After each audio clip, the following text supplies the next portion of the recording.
Yeah, like the first Anthony Edwards, not the next Michael Jordan. Yo, what's up mga kaibigan? Nalina tayo magkwentuhan. Bago magumpisa ang Game 3 ay sinabi ni Anthony Edwards sa kanyang panayam kay Malika Andrews na ayaw niya nga daw na maging ang next Michael Jordan. Bagkus gusto niya nga daw na maging ang first Anthony Edwards. Ang pinagkaiba nga daw niya kay Michael Jordan ay kaya niyang tumira ng 3 points. Isang statement na inulan ng batikos. Dahil bagamat hindi niya sinabi na hindi kaya mag 3 points si Jordan, tila ba ay ito nga daw ang pinapalabas ito ayon sa mga netizens. Hours after the interview ay naganap din nga ang kanyang worst game sa kanyang 18 career playoff games. After averaging 35 points per game sa first 2 games ng series laban sa Denver Nuggets, si Anthony Edwards ay nagtala lamang ng 19 points, 6 rebounds, 5 assists, and 5 turnovers on 37% shooting sa 3-point line and team worst negative 32 na plus-minus. Defensively ay tinusta din nga ni Murray ang kanyang depensa. Ganun pa man, this is one game. Ito nga ang kagandaan sa playoffs.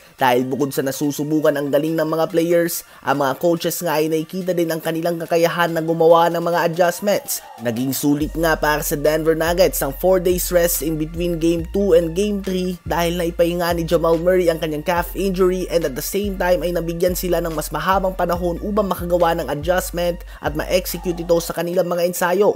So makikita nga natin kung paano babawi si Anthony Edwards at ang Minnesota Timberwolves at kung ano ang mga adjustment nila na gagawin.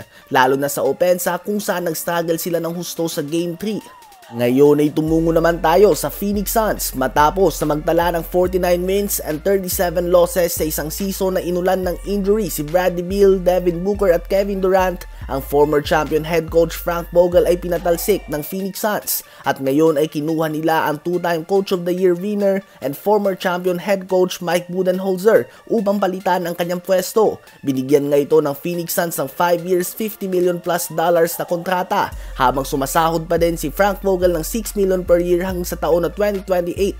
Si Coach Mike Budenholzer ay isang Arizona native. Ganun pa man ay tama nga ba naging desisyon ng Phoenix Suns dito?